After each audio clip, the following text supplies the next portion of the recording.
The state of civic space in the Middle East is very limited at the moment. It's always been limited, and in the past few years it's even more constrained because of the political and social instabilities in the region. So it's hard to talk of a free civic space. In fact, governments see civil society organizations as a threat rather than a partner in working with them on different issues. I think the main cause of this limited civic space is basically fear.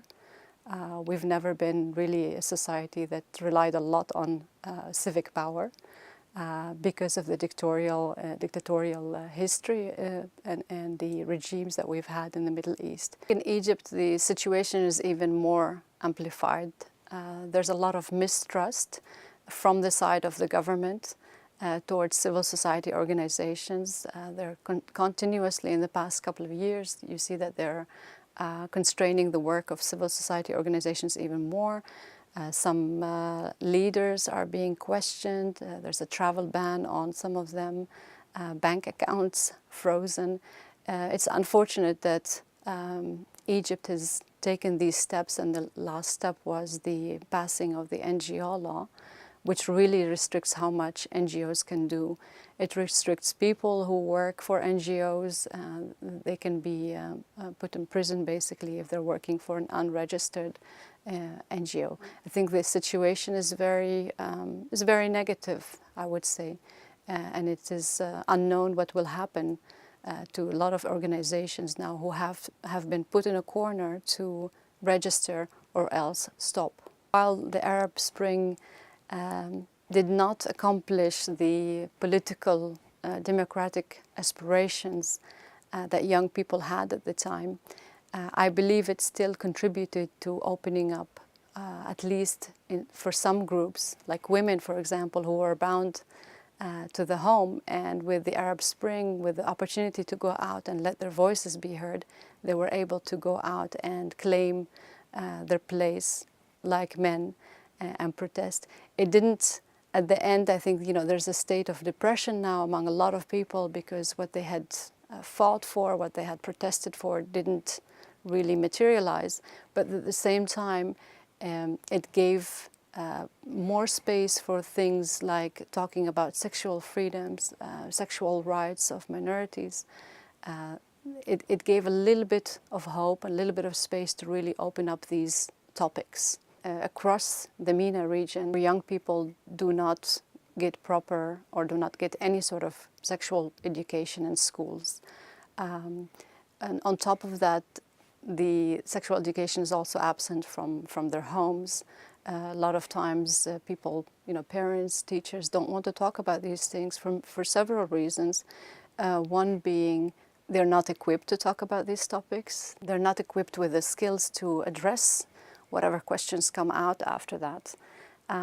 Plus, you are working within a society that has a lot of taboos, a lot of restrictions on personal rights, a lot of restrictions on sexual minorities, on women, and a lot of harmful habits like the FGM in Egypt, the female genital mutilation.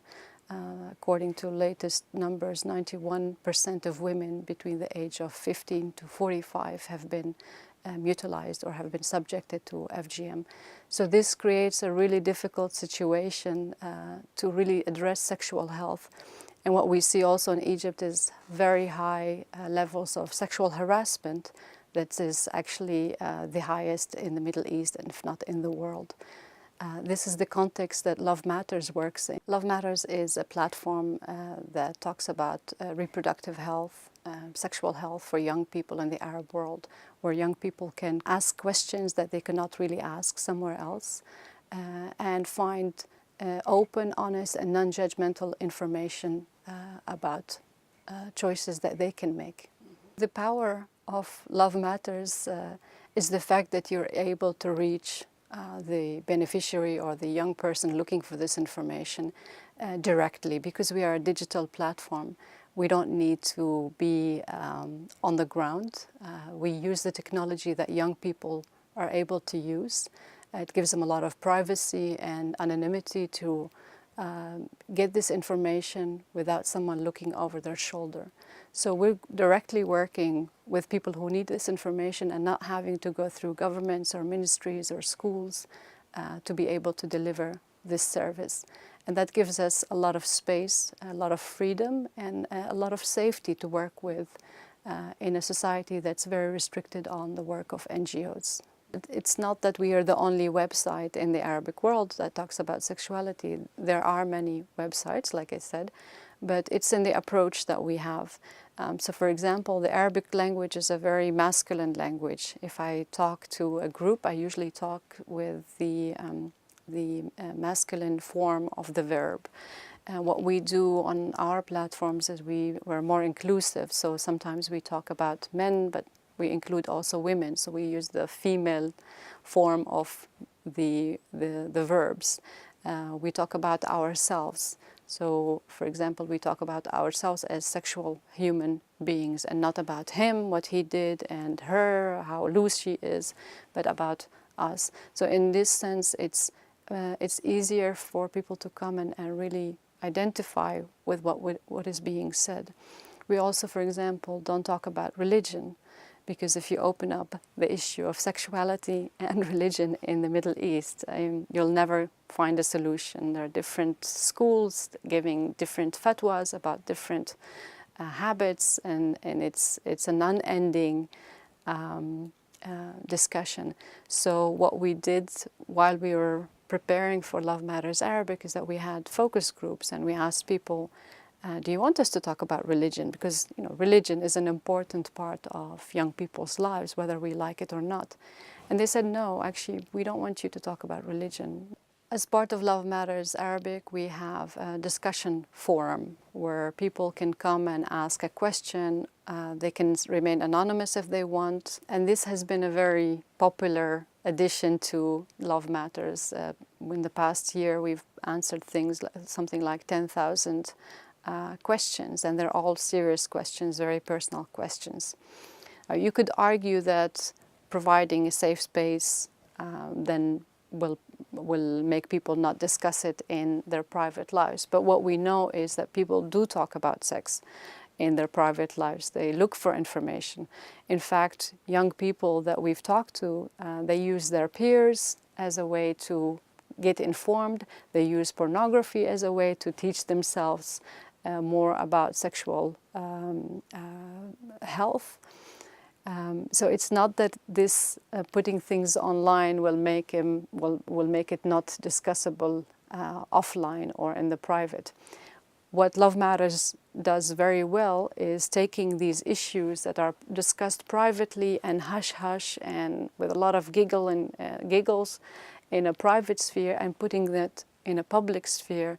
And I believe that is and will contribute to opening up these issues more, to make it discussable and easy to discuss in a public setting, in a public sphere, rather than keeping it confined to the private sphere. That's very protective, and it's very difficult to find what sort of information is really being given in that sphere. So in Egypt you have traditionally, you have 3 taboos. They say that you shouldn't talk about politics, you shouldn't talk about religion, and you shouldn't talk about sex.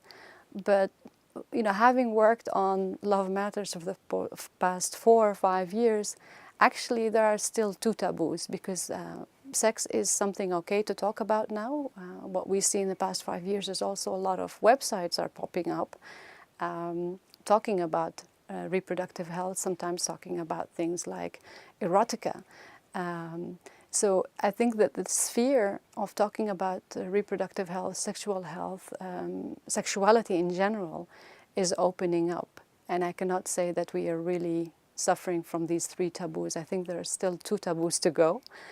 One is already down. 3 years ago, when we wanted to partner with media organizations and we wanted to give them free content on these topics, respectful content that was made with the cultural background, religious background of the reader in mind, they said, no, we cannot. This is not really something that we can put out in the public sphere as a media.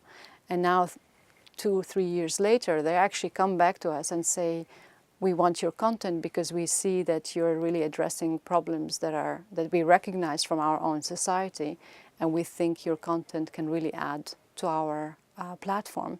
So to me, it's evidence, or it really illustrates that we were able to really make the space for these discussions bigger in the public sphere. We had a special letter from a married couple who wrote us on their wedding night, and they said, "Thank you, Love Matters. It's our wedding night and we're browsing your website." So it's those kinds of examples, like, wow, that's what we do it for. We want people to really be informed and find the information that they want and have pleasure in their lives, because that's what it's all about.